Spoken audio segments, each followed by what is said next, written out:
भारत की दलेरी इसलिए है और पाकिस्तान की इसलिए नहीं है कि भारत की जो वॉल्यूम ऑफ इकोनॉमी है वो पाकिस्तान के मुकाबले में 10 गुना ज्यादा है। अगर सिर्फ जीडीपी की बात की जाए तो जो पाकिस्तान की जीडीपी है वो $280 बिलियन है, जबकि भारत की इससे 10 गुना ज्यादा है। इंडिया में फ्यूडल्स नहीं है, उन्होंने अबॉलिश कर दिया फ्यूडलिज्म, मगर इधर 1% लोग 22% कंट्रोल करते हैं एरेबल लैंड, वो जमीन जो इसको काश कर सकते हैं आप। क्यों?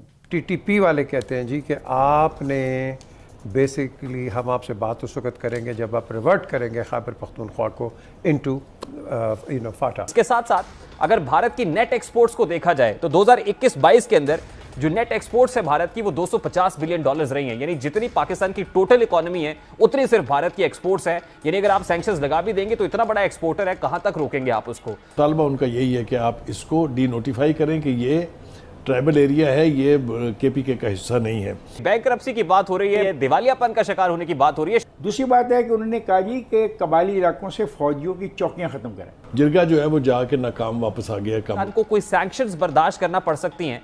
नंबर 1 बात यह है कि भारत की दलेरी इसलिए है और पाकिस्तान की इसलिए नहीं है कि भारत की जो वॉल्यूम ऑफ इकोनॉमी है वो पाकिस्तान के मुकाबले में 10 गुना ज्यादा है। अगर भारत की नेट एक्सपोर्ट्स को देखा जाए तो 2021-22 के अंदर जो नेट एक्सपोर्ट्स है भारत की वो $250 बिलियन रही हैं, यानी जितनी पाकिस्तान की टोटल इकोनॉमी है उतनी सिर्फ भारत की एक्सपोर्ट्स है। यानी अगर आप सैंक्शंस लगा भी देंगे तो इतना बड़ा एक्सपोर्टर है, कहां तक रोकेंगे आप उसको?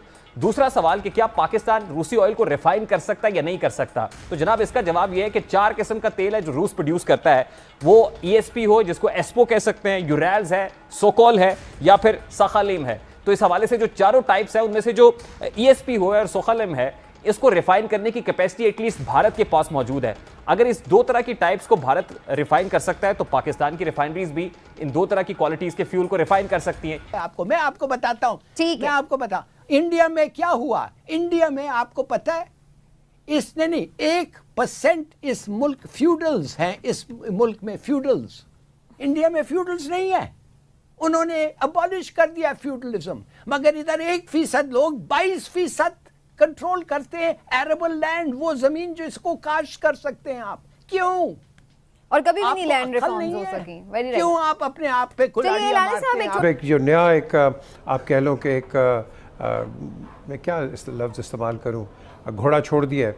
अब बात यह है कि वो टीटीपी वाले कहते हैं जी कि आपने बेसिकली हम आपसे बात उस वक्त करेंगे जब आप रिवर्ट करेंगे खैबर पख्तूनख्वा को इनटू फाटा। ये मुझे बताएं बुखारी साहब। देखिए अजीबोगरीब बात है कि जब पाकिस्तान के अंदर के लोग जो इलेक्टेड लोग हैं वो इसकी बात करते हैं तो वो तो जेलों के अंदर हैं, चाहे वो मंजूर पश्तीन की पार्टी के जो अली वज़ीर हैं वो हैं या मोहसिन दावड़ है।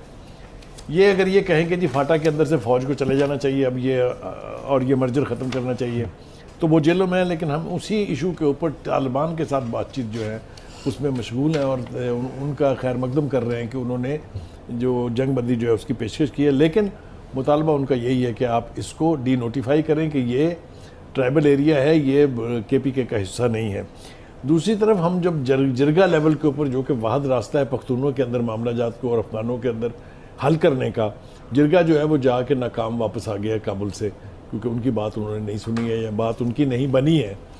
तो अब देखना ये है कि हमें तो सिर्फ फोकस वहाँ करना चाहिए जहाँ हमारा नेशनल इंटरेस्ट सर्व हो रहा है। अगर हमने ये फैसला कॉन्स्टिट्यूशन के तहत किया था कि इसको अज़म किया जाए फाटा के अंदर तो फिर हमें इसका दिफा करना चाहिए। मेरा नहीं ख्याल कि हम अपोलोजेटिक हो कि किसी भी ऐसी तंजीम से जो एक गैर यानी हुकूमती तंजीम है उसके साथ बैठ के कोई फ़ैसला कर लें और फिर उसको इम्प्लीमेंट करने की कोशिश करें। अगर हम करेंगे भी तो वहाँ के लोग नहीं मानेंगे। मेरे ख्याल से इसके हवाले से एक नेशनल कंसेंसस होना चाहिए before we proceed any further. जी इफ्तिखार साहब। जी मैं तो बिल्कुल बुखारी साहब से इत्तेफाक करता हूँ। वो उनके जो आदमी थे छोड़ दिए मुस्लिम खान महमूद खान, और मुस्लिम खान और महमूद खान को ना आपने गिरफ़्तार करवाया था ना मैंने गिरफ़्तार करवाया था, फ़ौज पाकिस्तान ने गिरफ़्तार करवाया था। और फ़ौज पाकिस्तान के करीब वो बदतरीन कातिल थे अवाम के, उन पर सैकड़ों कत्ल के मुकदमात थे। ठीक है, अब अगर आप उनको छोड़ना चाहते हैं तो फिर बहुत सारे सवाल उठेंगे कि फिर बाकी लोगों का कसूर क्या होता है। तो फिर लोग तो सवाल करते हैं ना जी, लोग तो बड़े बुरे होते हैं। सवाल हुए सवाल हुए। दूसरी बात है कि उन्होंने कहा जी कि कबायली इलाकों से फ़ौजियों की चौकियां ख़त्म करें। अब वही बात जो बुखारी साहब कहते हैं, उनके मुताबिक में आप टेबल पे बैठ के उनसे बातें करने को तैयार हैं, और जिस शख्स ने ऐसा मुतालबा किया उसको आपने जेल में रखा हुआ, उसको जेल से रिहा होने नहीं दे रहे, उसकी जमानत ही नहीं हो रही है। ठीक है, अब आगे बात है कि जनाब ये जो है ना इंजमाम का खात्मा तालिबान का बुनियादी मुतालबा, इसका मतलब है आप रीड्यू करना चाहते हैं constitution of Pakistan. Correct. This cannot be allowed. मैं हमेशा जत्थेबंदी के खिलाफ रहा हूँ, मैं हमेशा जत्थेबंदी के खिलाफ रहूँगा। मैं किसी भी ऐसे दबाव को तस्लीम नहीं करता जो रियासत को दबाव में लाए, ये गलत तरीका का ठीक कह है। रहे हैं। एक लाइन में कह के मैं आगे जाना इजाज़त चाहूँगा इस सेगमेंट में।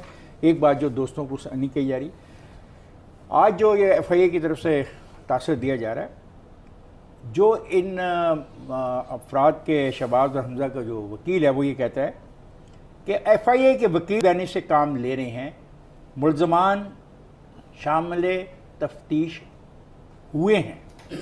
तो फिर ये जज क्यों नहीं समझते? आई डोंट नो, यही तो प्रॉब्लम है ना। उन्होंने जो कहना है इन्होंने गलत कहना है, जो ये कहेंगे वो कहेंगे गलत। ये तो आर्गुमेंट चलता रहेगा, उसको छोड़े। इसको छोड़े। देखिए इंपॉर्टेंट चीज क्या है इसको एक्सप्लॉइट करें, इसको छोड़ दे। एक्सप्लॉइट दोनों तरफ से होता है। नहीं, इफ्तिखार सर, साहब, नहीं, आप एक TTP की पार्टी बताया ना को नहीं मुझे। आप मान नहीं, सकते नहीं। कि वो ठीक डॉक्टर कह रहे हैं और ये मुकदमा गलत में कह रहे इंटरेस्ट लो, हैं। डॉक्टर सर, TTP मुकदमा करें में ना जरा। इंटरेस्ट लो। इम्पोर्टेंट देखें, जो TTP वाला मामला है ना, दो बातें उनकी तरफ से हैं, लेकिन जो पाकिस्तान की तरफ से बातें हैं वो भी इम्पोर्टेंट है। नंबर 1 कि पाकिस्तान के आइन और कॉन्स्टिट्यूशन को वो तस्लीम करें, इस पर कोई कंप्रोमाइज़ नहीं होगा। नंबर 2 कि आप बगैर असला लाइसेंस के कोई असला लेके नहीं निकलेंगे।